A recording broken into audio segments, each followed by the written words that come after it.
Element bending. I definitely didn't do a video on this already. Please pretend that video doesn't exist. That video does not exist. I didn't used to critique MatPat at all. I'm doing this completely original video myself. I originally wanted this video to be a lot more like the trying to do magic from the Owl House thing, but this video is just not going to be that. It's going to be completely different. I think originally when making this, I wanted to do something a little bit more outlandish, a little bit more like bending in modern times, but I kind of already did that for a short in TikTok, so I thought I'd do something a little bit more different. I thought I'd do something like how would bending look in Avatar 7 Havens, the new show that's been greenlit by the Avatar people, the Avatar team, or whatever they're called. Bending. How do I even start this? Bending is basically the magic system of the world of Avatar. It comes from these giant lion turtles from long ago. They were the originals when it came to bending and only bestowed it upon humans when they were traveling off of them into the dangerous spirit world, or I guess spirit wilds? And that's how the world worked for a long time, with them giving the bending back to the lion turtles whenever they came home, but one man changed all of that, and his name was Avatar 1, who becomes the first to steal the bending and not give it back, and he successfully survived the spirit wilds with it as well. But while he did it in good faith and innocence, it cost the other humans who might not have the best faith to rebel up and start doing it as well, and this is why people all have bending in today's Avatar world. For the real world origins for bending though, the bending is matched by 4 different styles of Chinese martial arts, which you learn from their create the legends behind the scenes stuff. Water bending is based by Tai Chi due to the calm nature of the style. It doesn't rely on aggression and strength, but rather the flow of the body and how the energy is exerted. Earthbending is based on the Hung Gar style of Kung Fu due to its very ground-based performance. It relies on strong stepping along with a strong stance. You'll see this in the form of different animal-based styles such as tiger, dragon, snake, and crane for example. Firebending is based on Northern Shaolin Kung Fu because of its dynamic nature. It varies in usage between hands and feet and has a wide stance, and it's mostly done with long-range attacks. Airbending is based on a style called Bagua due to its very circular nature. Similar to waterbending, it's all about body flow, but this style is more quick on their feet and mostly known for getting behind the opponent like you see Aang do on multiple occasions in the show. To talk about the origins of bending, it makes us come back to the origins of the entire show in general. Most of this is me referencing their origins of the Avatar behind the scenes that was only available with the last Airbender movie, but luckily somebody uploaded it. And also, side note, they're apparently re-editing that movie for some reason, so yeah, an interesting side note. At the time, the creators were doing yoga and martial arts. Depending on what you read or watch, they either sketched out a bald old man, but as a kid and thought it was funny, or a kid with a robot monkey and a bison similar to Appa. I guess both can coexist at the same time, but the backstory kind of flip-flops depending on what interview you watch. At the time, apparently they were really into the Ernest Shackleton history, which from all I could find that correlates with Avatar is that he was in charge of an expedition team to explore the Antarctica and the South Pole in general, which brought them the idea of water people being trapped in the South and this bald air kid helping them out. Then the ideas kept going on from there. What if they were attacked by fire people? Let's do a 4-element system, include earth people, and those are the humbling beginnings of Avatar. In the same video, they briefly mentioned something called the 4-element theory, but did not go into much detail about it when it comes to that. I'm going to try to find out some more things about it, but I might not be that good at it. Let's just try. According to an article from Memorial University of Newfoundland, Greek philosophy supposed the universe to comprise 4 elements: fire, water, earth, and air. Oddly enough, from what I can gather, air wasn't always an element considered in it. It used to be considered ether, but the philosopher Empedocles was able to prove that air itself was an element rather than it just being an empty space of matter. Oddly enough, Aristotle later added back ether as a 5th element to describe things that are not of this earth, such as the stars, for example. When they said many cultures had their own interpretations of the 4-element theory, they were not kidding. Even in Greek philosophy, which we've been discussing so far, it has changed meanings so many times. Hinduism says that the body is made up of all 5 elements and would dissolve back into them upon death. The Congo religion of Africa, Wikipedia says Central Africa, but it could be wrong, song relates the elements to the seasons, and ether being this void that the universe was created into. They even have this graph which shows a spiritual and physical world that's also separated by a river, kinda similar to how it's represented in the Legend of Korra. Honestly,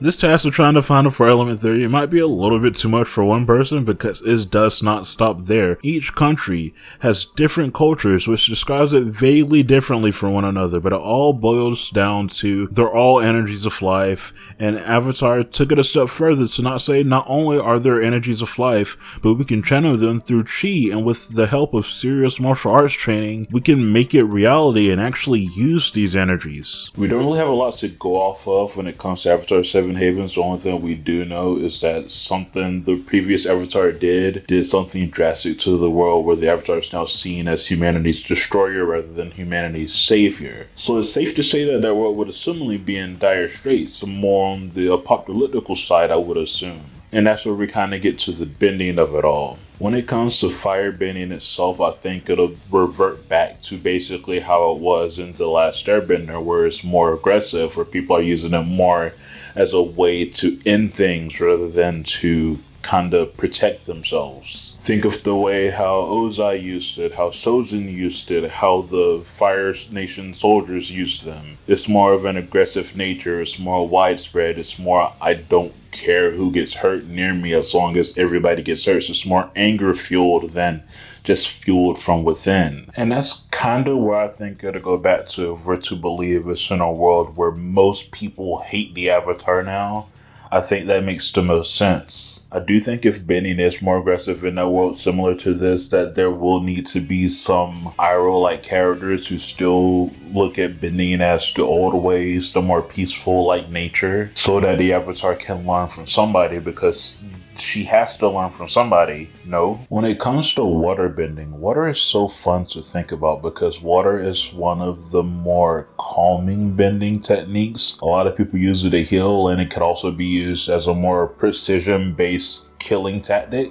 And I guess that would be more of the nature that bending would take in this time period. I think they would use more ice-based moves, more assassin-like skills. Think of how Katara was in the Southern Raiders episode with Zuko. I think it'll be more like that, more like her, more like Amon, where it's just used as a means to an end. More like that blood-bending lady as well, where people are using it to benefit themselves, using it to make their lives easier, using it to kind of just be very cold-blooded, because there's water, you're going to be cold-blooded by nature. But it's also interesting to think about, because in a world that is kind of more apocalyptic, where there be a lot of resources like water to control, because water and earth, you need those stuff around to manipulate. It's not like fire and air where they can assumably just conjure up stuff thin air. Earth and water need their elements nearby, and in an apocalyptical world, there'll be a lot of earth around, but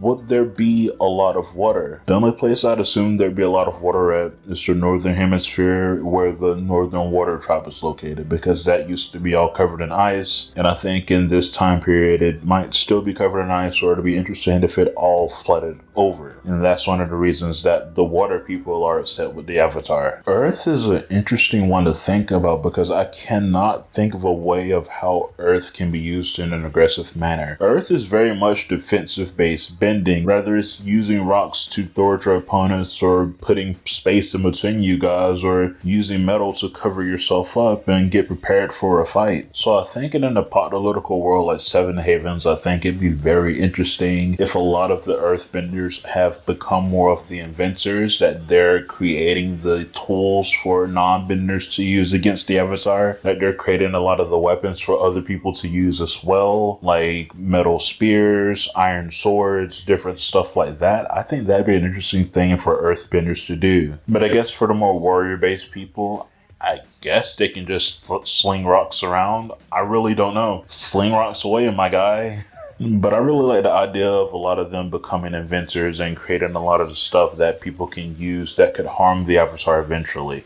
Especially in a world where the spirit world is still connected with them. I'd like a lot of them to be on their Kavira stuff and create these weird inventions that could harness spirit powers to target the Avatar. For air, I can see air going one of two ways. And most of the time in the avatars, this air was ran by air nomads. They've been completely out of all the catastrophic events and just out of their way. They really chose the pacifist route. Unless you're the avatar, you're just completely out of the way. And this is where things get interesting, because in The Legend of Korra, when everybody started developing airbending, I don't think all of them would become the traditional air nomads. I think a lot of them would keep some of their values that they had previously to before they became air nomads. And something that the previous avatar did that would make everybody hate this current avatar, I think would kind of drive them away from their nomad traditions that they've grown to